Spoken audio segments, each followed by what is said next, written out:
And welcome back to the Cover 3 podcast here on CBS Sports. That's Danny Cannell. That's Tom Fornelli. I'm Chip Patterson. This is the first episode of the artist formerly known as a Georgia pod, temporarily an Arkansas pod. No, we are now a Vanderbilt podcast. Woo! Anchor down, boys. Anchor down. Right. So, no more fading Vandy, Danny. I know, right? I'm going to feel bad about that. If it's, hey, who is Vandy playing this weekend? Hammer it. I can't do it next year. We're going to take it easy on the Vanderbilt plays. I mean, we hey, could. Money. Yeah. Like, I mean, if it's the right side, it doesn't mean that you're not going to jump into it. We had a lot of calls for an emergency podcast, but because the way these things are going to be, addressed, announced, this, that, or the other, Barton Simmons spending all that time impersonating a hockey player around downtown Nashville at bars probably held up the compliance and the background check. But as you've probably heard, we are expecting an official announcement any day now that we'll have Barton Simmons as the general manager of Vanderbilt football. That is the way that I understand it, sort of like a director of player personnel. He's going to oversee not only the recruiting, the transfer portal, being able to also deal as somebody who leads the marketing department. It's a unique position for somebody who is an absolute unique talent across the board. So now let's roast the hire. What do we think about the hire, right? They wanted an emergency podcast for us to break down the pros and cons of this hire. Barton Simmons to Vanderbilt. What do we think? I mean, if you're Clark Lea and you've had a very good career as a defensive coordinator and you're getting your first shot at a head coaching job, do you want to hire some podcaster to be on your coaching staff? Like, did you see the guy's record in the Locks pod? It's not like he knows what he's talking about. He's only right about 52% of the time. Is that the kind of hit rate you're looking for when it comes to finding players?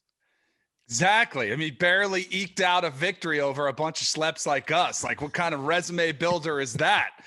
I'd be worried if I was Clark Lea. So that we put any like poor bowl performance has to be like something that we immediately point to is just not a good sign for the momentum going into the hire and going into the season, right? No, I mean, he got out the pod at the right time. He left. He left after the regular season Locks victory. He capitalized on that. Clearly, there was buzz around the head coaching hires and the coaching circles. There were a lot of rumors about him parlaying that Locks victory, which he eked out, into a coaching job, and clearly it was just time. He saw all his seniors graduating and knew that he had a rebuild in front of him and said, "Gotta get the hell out of town before they can me." We are very excited for Barton. I do feel like I have been hoodwinked, bamboozled, because we always said like, "Oh yeah, Clark Lea is your guy. Clark Lea is your guy," and I just straight up didn't even know they played high school ball together. Oh, I did. I should have seen it coming, right? I mean, he's out here talking about what a great, it was like, I don't know if you guys saw the Clark Lea press conference, but he crushed it. Absolutely crushed it. I should have known this has been decades in the making. Yeah. I mean, I'm sure if we go back and listen to some Locks pods and stuff throughout the season, you might be like, hey, wait a minute. He was telling us the whole damn time this was going to happen. Yeah, we need the Cover 3 super fans to go back and find the little nuggets that he dropped along the way over the years, because I just thought that was, one of his guys. Like he goes to visit Louisville, he comes back talking about, man, Scott Satterfield's got it figured out. He goes to Notre Dame, comes back, he's like, Clark Lea is doing some things right. Like I just, I just thought it was the classic Barton Simmons goes to visit a campus, comes back infatuated with everybody he met. He did not mention that they've known each other and then they were high school teammates at Montgomery Bell Academy. So it's awesome. I love it. Oh yeah, and and he doesn't have to move; like he's right there. It makes a lot of sense. If your high school teammate is like, "Hey man, let's go do this," like that's very, very cool. We are excited. He is going to be on this podcast. This isn't the end of Barton Simmons. Maybe if we let him, I don't know. Being on this podcast. He's playing hard to get right now, but we do intend to book the general manager of Vanderbilt football here in the near future so that he can answer all of our questions about the hire, the process, and the future of the Commodores, among other things. It is crazy how quiet the group text got in the last 24 hours. Somebody suddenly not answering all the texts. It's like, he's already moving on and forgetting about us. We're small time now. He's the general manager now. We're just a bunch of podcasters. He set us to do not disturb so quickly. Thank God. Conversation. Yeah. No alerts for this conversation. Yeah, what's the over under on how quickly he leaves the conversation as soon as it's officially? Oh, he's got to stay in there. I want to know that we've got a direct line to the general manager of Vanderbilt football, TBD. All right, so lots happened in addition to the Barton news becoming somewhat public. Again, Vanderbilt at this time as we're recording hasn't officially announced it, but like Steve Wiltfong wrote an article, Bruce Feldman, like all the insiders except us who are famous for breaking news is out here reporting it. So that's why we figure we should address it. News that is official is that Steve Sarkisian has been hired as the new head coach at Texas.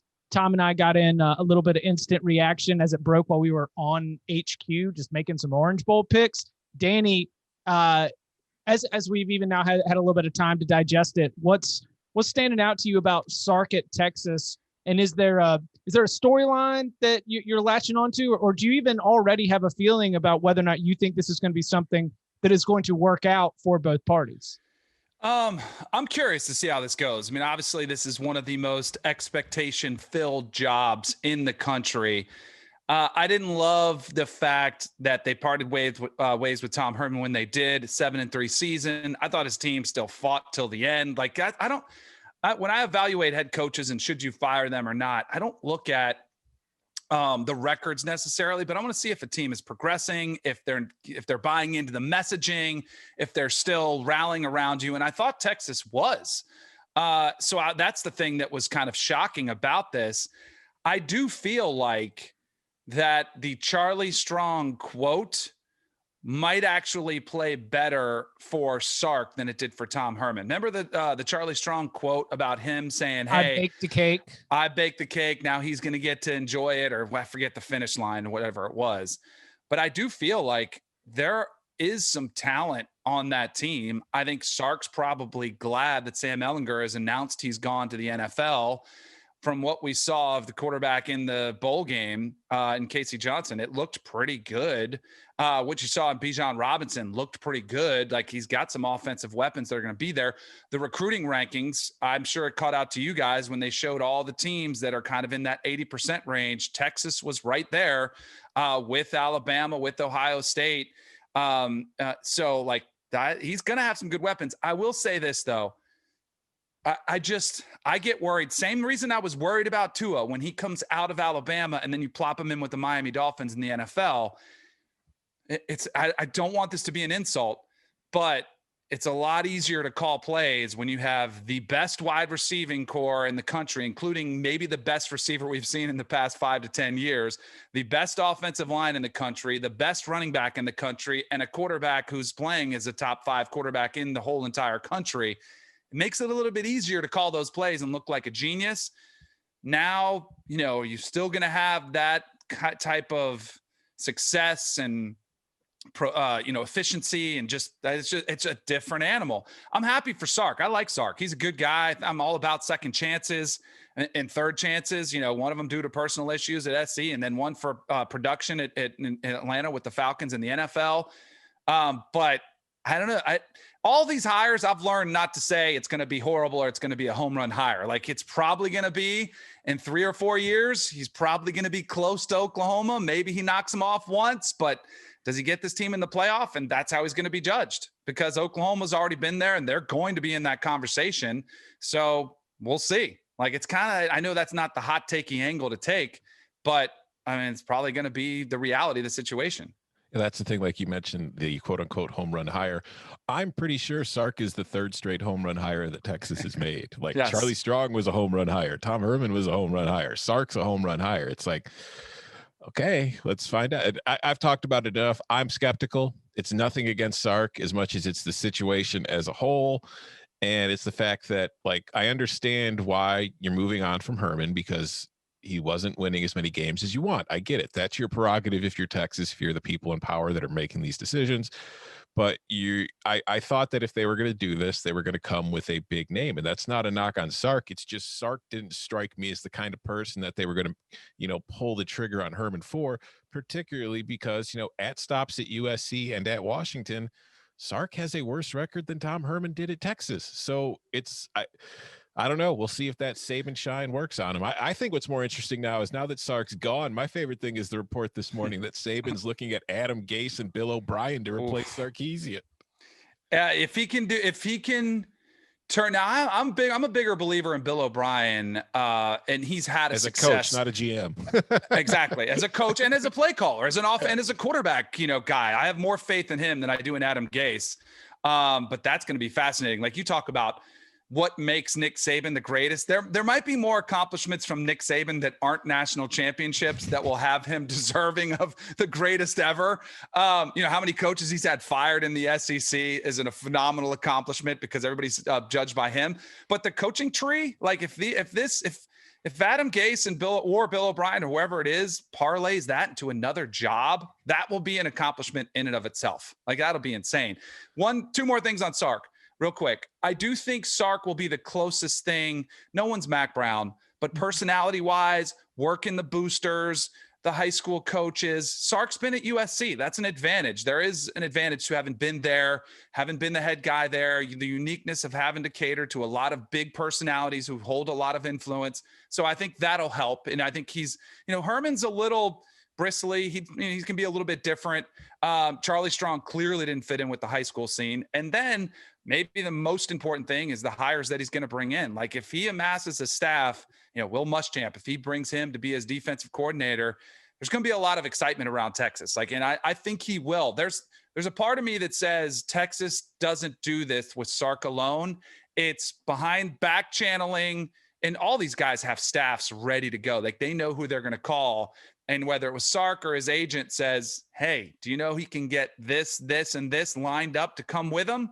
Then that's probably why this move was made and closed so quickly. The other thing is let's let analysts stick to being analysts and reporters stick to being reporters. That's the lesson to be learned from all of this. Who are you talking to, Danny?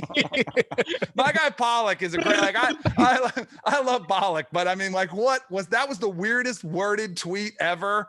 And it just didn't make sense. And then it was completely false. I don't know what the heck was going on there, but too many analysts have been burned. Yes. It set the internet off because everybody wanted to see this, they wanted to see Texas bungle a hire. And all I could think about is that and shout out to Coca for tabbing this. If we have to do an emergency podcast to the emergency podcast to walk back the thing that we have already done, I'm going to be very, very, very upset with everybody involved in the hire at Texas. Danny, I picked up on this. You are pretty consistently, he was fired too early. I'm too faithful to a fault. I do I like that because some people are too fast to fire and they get trigger happy and they always want to fire the coach.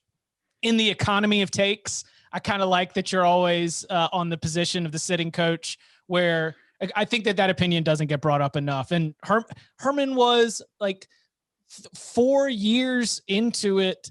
And this fourth year, you would even have to put all kinds of extra disclaimers on what kind of a season it was with limited offseason. He had just changed his offensive coordinator and his defensive coordinator. Sark better have blown them away in the interview process to be able to be so confident making a move like this. I also just think in general that the schools, fan bases, boosters, there's too many cooks in the kitchen that are having way too much influence. And the majority of the time, the decisions that are made like that are the wrong ones.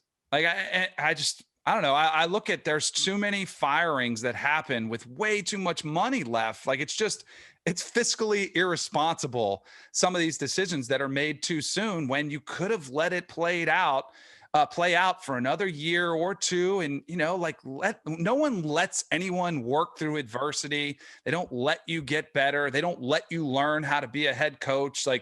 There's just too many irrational decisions that are made in an irrational sport. I get it. Fan bases are passionate. There's a lot of money donated. There's a lot of money given, but it just leads to some craziness. And we've seen it, like it's not new, but it just every single year I see this coaching carousel get cranked up, and I just look at it. I'm like, this is insanity. Like I'm not coming at it from the angle that we see where, there's not enough money and the players should be paid. It's just from just a basic, I mean, it happens in the NFL too. I mean, it's not just college football. You just see too much turnover in a sport where a lot of times, if you look historically at some of the greatest coaches ever, it took them a long time to get great at what they did. Well, and like, even if you remove the financial aspect from it, like, the buyouts and all that crazy crap that people are paying these coaches to go away, if you just look at it from a results perspective, like with how quickly people are to pull the trigger on coaches, how many new hires win more games? Like, it's not all that different from like drafting a quarterback. When you think of like the hit rate, they're really, for every coach that you hire that is actually a home run hire that comes in and improves a program and improves a school's program on the field, there's like 40 that either do the same or actually decrease the production you were getting from the coach before. So yeah, I agree with you, Danny. I think that the smarter thing to do more often than not is just to give it time, because there's really no rush, because the next guy's just as likely to fail as the guy you got. And Coca chimed in via text. He said, Saban ruined for everyone. I would argue, go look at his tenure at Michigan State. Like today, he might not make it through 4 years at Michigan State. He was 6-5-1, 6-6, 7-5, 6-6. Then he had a 9-2, which he parlayed into LSU job. Like today's era, he might not make it past year 3. So, can't get it, can't contend. We just make too many quick, rash decisions. By the way, can we get to the Mullen rumors? Because I'm very curious to see. Like, are these legit? Let me rephrase it. We'll take Mullen off the table, because I was reading a long piece about Dan Mullen and how there's a contract. There's no contract extension, and he's had the most wins in 3 years and all this. Is there one more surprise left? We'd probably be foolish to say no, right? I mean, just historically. I mean, the NFL cycle is about to kick. I mean, it's already started. Like today we saw, let's see, Gase has been fired. There's 5 open NFL jobs, 5 or 6, something like that. Yeah, and there's been plenty of rumors too. Like you mentioned the Mullen rumors. There's apparently Urban Meyer wants $12 million a year to go coach the Jaguars, which, okay. And then there's Shad Khan might back it up for him. He might cut the check. I know. I need Shad to save that money for Illinois. As for like, I mean, isn't Pat Fitzgerald open to discussion? His name's been mentioned. Yeah, and Jim Harbaugh. And I think, like, I don't think Fitz is leaving Northwestern for an NFL job unless it's the Bears. I mean, he's publicly said that the Bears are like one job he would have a really hard time saying no to. But if you look at the situation at Northwestern, Jim Phillips has left. He's going to become the ACC commissioner. And it's like, if he's looking around the offices, there's probably going to be fewer faces that he recognizes, or at least has that kind of, relationship with, that he heads to Jim Phillips. So maybe this year he's really, truly more open to it. I still don't see it happening. The Harbaugh stuff, I don't know. I guess you can never really rule it out, but I'm not really believing it. I think Mullen's more realistic, though. I think Mullen is the kind of guy that would like an NFL job, but would kind of like that maybe profile that comes with it, and maybe just the change in it, in that, it's not every coach loves the whole recruiting grind, man. Well, what if this is the last time this team is together, had nothing to do with the opt-outs or about what they were going to do in the postseason? What if that was Dan Mullen was like, this is the last time that we're all together, all of us. I do think, and this is interesting, I feel bad for our guy Barton jumping in. He's getting into this crazy world, that we are at this major tipping point of college football with name, image, and likeness, transfer portal, where it does feel like it's going to be kind of a free for all, and it's not necessarily going to be. It's always been in college, the coach's way, and it's his way or the highway, and hey, you follow my rules. And societally we've changed, but also rules were changing, where you can't have that messaging anymore. You can't just tell a kid, hey, this is my team. No, the kid's going to be like, well, why aren't I playing more? Where's my play? If I don't play, if you don't give me some reps, I'm transferring, and you can't do anything about it. You can't say, well, we're going to block that. We're going to make you sit out a year. There's the mentality of, you've always had players who played for the love of the game, right? Just because we love the game, we don't need money. And now players are like, hey, where's our piece of the pie? Where's our ability to make some money? And all that's about to change. I think some coaches, and maybe Mullen is part of this. I think so. I think so. I think Jim Harbaugh, are you kidding me? Harbaugh, who has not had the resounding all out, like, think about, he is the ultimate old school coach. Like, hey, I'm going to be physically tough and we're going to outwork everybody in the Michigan way and loving the collegial feel. And he gets players who are opting out and, who aren't giving effort because the season kind of went sideways and they threw in the towel. I think there's a lot of coaches that are like, hey, if it's going to be about the money and then I'm going to go play, or I'm going to go coach where it is truly about the money. And I don't have to worry about recruiting. I don't have to worry about catering to you. If you're not good or you don't like what I'm doing, I'll cut you, cause you can't do that. So I think a lot of coaches are looking at this as maybe an opportunity. Trust me, there'll still be a lot of good coaches available, but I think some coaches are probably looking at this whole big picture and like, forget this. So I will give Harbaugh not credit, but he throws us some curveballs sometimes. He was out on the players should be able to go to the NFL draft whenever they want. Mm-hmm. Like he is backs it. He believes that should be right. Yeah. And he sort of promotes that. Like he does throw in because I would paint him as old school, and like, no surprise, Harbaugh is such an oddity of like a character that it's like, yes, I am old school, but also I believe Black Lives Matter. I march with my players, and I think players should be allowed to be drafted. And it's a ridiculous system that they have to go be in college for 3 years. And you're like, okay, well, that's okay, Jim. It's a result of spending a bunch of time in the NFL. Yeah. Good call. I agree with that take, by the way. I think they should be able to go anytime. But see, here's where I think that Harbaugh would potentially get blindsided, where if he made this big push and they were okay with this, and then a player, his sophomore year tears it up and is, all Big Ten offensive player of the year, and then it's like, peace out, I'm leaving, I'm skipping the bowl. I think Harbaugh would be like, wait a second, you committed to us this season. You didn't say you're returning pro yet. The other thing, I'm telling you, what is going to happen within the next 3 or 4 years, there's going to be a player that skips a playoff game. Absolutely. Like, because I think it's Alabama did against Ohio State in the semifinals back in 2014. Yes. But I do up, but right. But I think it's comical because I am, hey, and I was irritated with the floor. I get it, but I was irritated. I'm like, I don't love this. I don't like this trend. And everybody's like, ooh, it's a meaningless bowl game. You're not getting paid. At some point, an agent very wisely is going to point out, it's just a worthless trophy. Like, you're going to get a ring that's worth about $300. Are you going to risk it all for that when you could have $25-30 million? And some player is going to say, you know what? You're right. Or we're going to see an injury in a playoff game, and that's going to wake everybody's eye up, and they're going to go like, thank goodness this didn't happen with Devontae Smith. Remember, he gets up slow and he pulled his back and he was sitting there. I guarantee there were some people saying, oh, is this really worth it? There's agents out there. They're going to pounce on that. And at some point, a player is going to come to that realization or make that decision and say, you know what? You're right. It's not worth it. I'm going to go ahead and I'm going to make my money. And it's going to be hard to fault them because it's a business decision, and that's the best business decision. I guess what you're saying is that we should just get rid of the playoff then and go back to bowls, and then just have polls decide who the champion is, because that way players can opt out without feeling bad about it. That's right.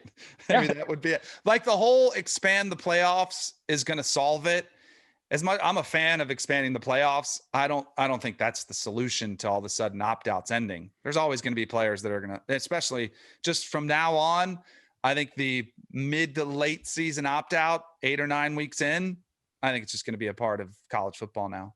Before we move on, what is the anchor of the Mullen potential NFL argument? Like, is it that he's interested, or that NFL teams are interested in him? I think there's a little bit of an potential issue cropping up after Mullen came out with all his comments, I'm like, the Mullen and the Gators are perfect for each other, right? Gator fans are so obnoxious. They're so cocky. They like to talk without having to have done anything. This is going back to the Florida State-Florida rivalry in case you don't know where it's coming from. But I do think that Florida prides itself on doing things the right way, even though it's kind of funny because of what Urban had so many guys on that team. But this latest NCAA infraction and, all the kind of bad publicity that Mullen brought on the program with the excuses after the Texas A&M game.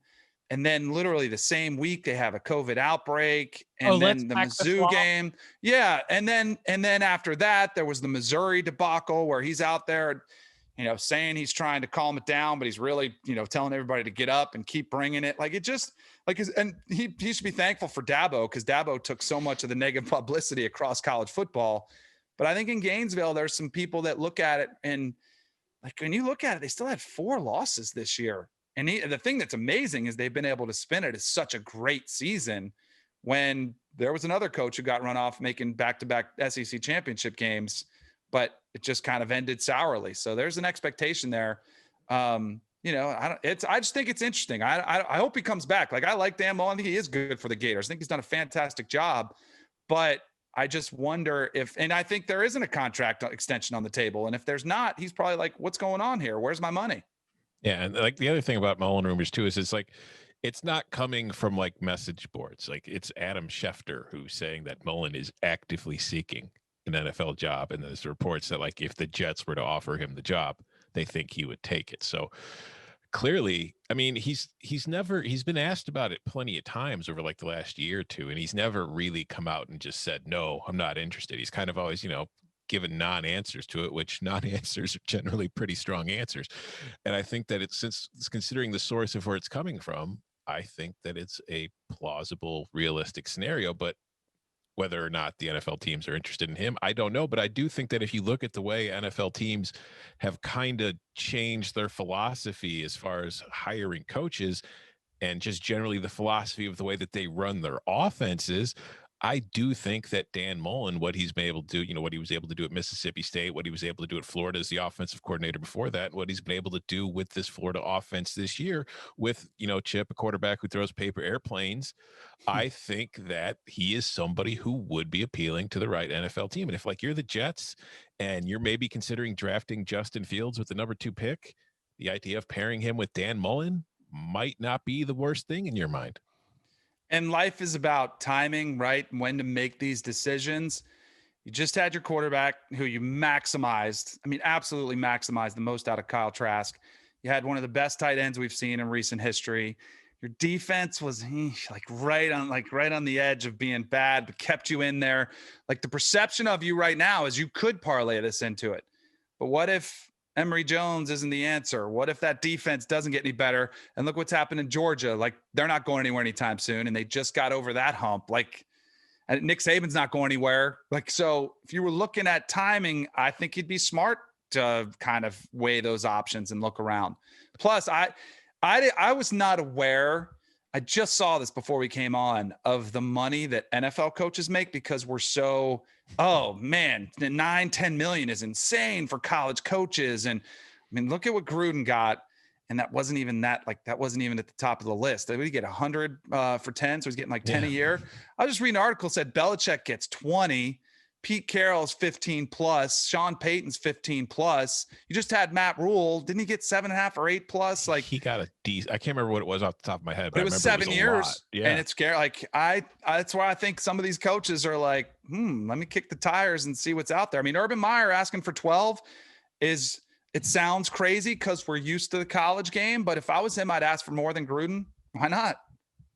Matt Rule signed a 7-year, $60 million contract with incentives that can take it up to $70 million. So we are talking north of $8 million per year. Not bad for the former Temple coach to be. We're the idiots still sitting here on this podcast. Barton is a smart one. He's going to chase the big pot at the end of the gold at the end of the rainbow. I've got like these coaching books right here. I need to start reading them a little bit better. Maybe start putting it into practice. Coming up on the other side, we've got some injury news, some updates from the college football playoff national championship game, Alabama, Ohio State, 1 week from today. We'll get into that and more next. So we had Nick Saban and Ryan Day speak to the media today. It was the first availability. We'll also have a little bit more on Wednesday and Thursday before the game on Monday, January 11th. Be on the lookout. Our championship locks tentatively scheduled for Thursday. I'd like to be able to get some props in if possible, but Tom, I guess last time we didn't see props really come out until maybe 2 days before the game. There were not props available for the semis that I could find on reputable sites until Thursday night, Friday morning. Okay. So we'll we will have a preview for sure, and we'll include our picks against the spread, over under. If we've got props, we will add those in as well. Be on the lookout for that later in the week. Also, we'll be diving into Tom's bowl rankings, a 8,000 word tome that has been posted to CBS. I wish I could share with the listeners the direct messages I got from my editor when I turned that thing in on Monday morning. The most thorough analysis of the postseason you could possibly ask for. But so here's Justin Fields takes a nasty hit from James Skalski in that impressive college football playoff semifinal win. After the game, he says, what did the doctors tell you? He says, oh, the doctors didn't tell me anything. They gave me a shot or two, and then I went back out there. So they didn't give you a diagnosis? No, they didn't give me any diagnosis. It was announced today that he will start, no surprise here at least, against Alabama. Do y'all expect that Justin Fields is going to be all good to go? No impact on, no physical impacts? Are you limiting what we might see from him? Because we just saw probably the best game of his college career on one of the biggest stages. Is he going to be able to repeat that? Other reports coming out, just Justin Fields related, he felt a little bit better than what they were expecting the next morning once, everything starts to wear off and he starts to really get sore. Who knows whether that's true or not. How are we feeling about Justin Fields' health as a potential X factor in the title game against the Tide? I don't know, Danny, how good does that shot feel? Oh, you can't feel anything. That's the best part about it. You won't be that's why I was looking at him coming out the second half. I'm like, oh, he definitely got a shot because he was kind of running around. No more the first half, it was every little movement was he can hardly get on the exercise bike. In the second half, he's running and jumping. I'm sure they'll have shots ready to go if they need them. They'll probably have to do it again at halftime if they need to. I'm assuming too that this is in conversation with him and his family and the medical staff, that it is one of those pain tolerance deals where you can't hurt it worse, where maybe it's severe bruising. I'd be shocked if it was anything else. But what are the chances if he was healthy, you get that performance again? I mean, that was insane. The performance he put on, I'd be shocked if he did it again just because to play the percentages. You know what I mean? You can't do that again. Lightning can't strike again. And yet it would it'd be awesome. I'll be rooting for it. I'd love to see him have that performance again. I love seeing heroics like that. I didn't see it coming, Chip. Do you remember we did an HQ hit? And it was, can Justin Fields recover his draft stock? And my answer was yes, because it couldn't get any worse. I'm he's been just forgotten about. I'm of course he has to play a little bit better. And then I think he just vaulted himself right back into that number 2 spot. And who knows, maybe he'll be able to challenge the number 1 spot with that type of performance. But it was awesome. I just don't know if he'll be able to replicate that, whether he was 100% or 80% or whatever he is. I just that was incredible. That was insane. And I do think Bama will give him more than Clemson did. Yeah, it's healthy or not, it's going to be really difficult to put up that kind of stat line again. You're right. But I will say the way that offense looked against Clemson, it looked a lot like the Florida offense. It looked a lot like the Ole Miss offense. It looked a lot like the kind of offenses that have given Alabama trouble this year. So I can't rule it out because I've talked about when we were on, doing the podcast last week, Chip, what if Ohio State peaks at the right time? And what if that's exactly what is happening right now? What if everybody's kind of found the rhythm? They've kind of figured out what's working for them, what's not. Justin Fields is obviously going into this game full of confidence after what he was able to do against Clemson. So maybe I wouldn't be surprised if he has another good game. If he throws 6 touchdowns, I don't know if that's going to come. 22 for 28, which is a 78.6 completion percentage, 6 touchdowns, 1 interception, 385 yards. That is an absurd 13.8 yards per attempt. And just in case yards per attempt is not a stat that the listener might have on their mind, like 7 is about average, right? Yeah. Like 7 is your temperature, your 98.6. Like anything lower than 7, you're like, wow, bad game. Anything above 7, you were like, oh, wow, that was a pretty good game. Anything double digits normally leads the nation on the season. And he damn near doubled it at 13.8 yards per attempt. I do think also we're going to spend a lot of time talking about Justin Fields, but this emergence of Trey Sermon has been such a difference in this offense. I mean, he still did carry it 31 times, even with Justin Fields throwing 6 touchdown pass, almost had 200 yards coming off a Big Ten championship game, which we saw what he did there with the record-setting performance. I go back and look at, and I remember vividly working with Joey Galloway before the 2014 semifinal game. And Galloway was like, oh, they can go physical. But Ohio State's just as physical as Alabama. They can go toe to toe. I was like, are you sure about that? And sure enough, they did. I think this Ohio State team showed me something physically that I do think that Trey Sermon will be one of the bigger factors in this game, where they will try to run the football and establish that line of scrimmage. And I think that's going to be an incredible matchup to watch. And I think the great thing about Nick Saban is he's evolved as a coach to win championships, and he's opened up the offense, but he's also gotten a little bit, we still had the luxury of having some incredible defensive linemen. They're a little bit longer, a little bit faster on the defensive side of the ball. And how does that work when, they're coming right at you? I think that's going to be one of the most important matchups of the game. Big time shades of Zeke with Trey Sermon's performance, where Zeke went bananas in the Big Ten championship game, bananas in the semifinals, and then again in the championship. Yeah, because it takes such a load off of Fields' shoulders, because early in the year, they didn't really have a run game, and Justin Fields had to be the run game as well as the passing game, and it was just kind of wearing on him. So to have somebody else who can carry that kind of load for you, and to give the defense something else it has to prepare for and account for, it's been huge for them.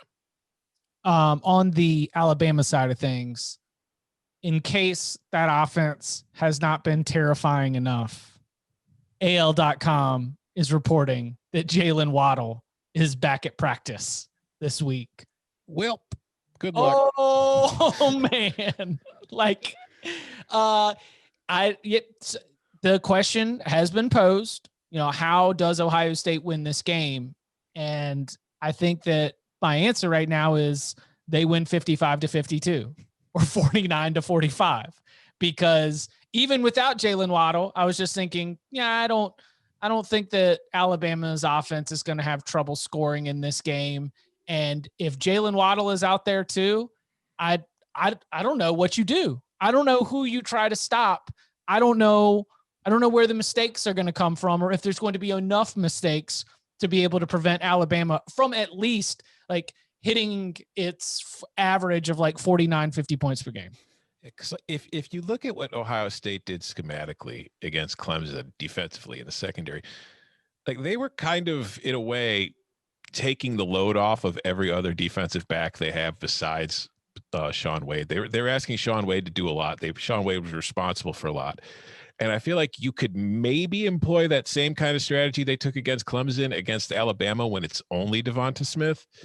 If Jalen Waddle's back, I don't know if they could take that same kind of approach. So we might be looking at a situation like we saw earlier this year in the secondary. Ohio State had problems. And now if you've got Waddle on one side and Smith on the other, and then you've still got John Mechie, you've still got Jaleel Billingsley, and you've still got to worry about Najee Harris underneath as a runner and also as a pass catcher out of the backfield, that becomes a much more difficult puzzle to solve for the Ohio State defense. So I don't think that's news that Ryan Day or anybody in Columbus is reading today that are like, oh, great, cool, happy to hear it.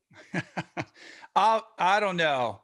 You guys think he'll go out and like he'll have? I just have a hard time believing in 1 week of practice he's just going to be a major influencer in this game. But I think this is genius of Nick Saban to roll him out there, to have him ready, to give them one more thing to think about. It only takes one play with Jalen, though. True. Because he's got such speed. It's like even if he's a decoy, he is a decoy you cannot ignore. Yep. It's terrifying. Yeah, I think that's what I'm thinking about for impact too. It's more about the pressure that it puts on Ohio State's defensive staff and on their players and on the preparation. It's just one more thing you got to worry about. I do think that the game plan that we talked about for Notre Dame, which was try to establish some more runs, try to take some of that clock off with Trey Sermon running the ball. They'll be able to play a little bit of keep away. The problem is they're so good. They might score too fast too. Right. I mean, then you just get this track meet out there. I mean, early lean on the total. Are you going principled under at 75.5, Chip? Yep. Are you have to, right? Have to. Absolutely have to. But my goodness. Championship game. We just gave out scores in the 90s though. I mean, it's going to be a terrifying under for anybody who's on it. Yeah, I'll be on it. I will be on it. I will be sweating it. And when it is like 28-21 at the end of the first quarter, I'm going to be doing the math in my head for what could happen. I mean, we're going to have more time to break this down moving forward, but it would be an incredible statement of the greatness of Alabama 2020 if they do go out and win that game like 42-10. Like if they go out there and play really, really well defensively, shut down Justin Fields, stop the run with Trey Sermon, and are just sort of methodical offensively, that would be a flashback in the worst way to Ohio State teams making the BCS national championship game and losing to an SEC team. If that happens, we might have to have Barton on to ask him if they're the greatest team of all time or if that's still LSU, if he answers our texts. Yeah, I don't know if he's going to answer our texts. We're still working on securing the general manager of Vanderbilt for a future spot here on the Cover 3 podcast. You can follow him on Twitter at Danny Cannell. You can follow him at Tom Fernell. You can follow me at Chip_Patterson. Gentlemen, thank you very much. Anchor down.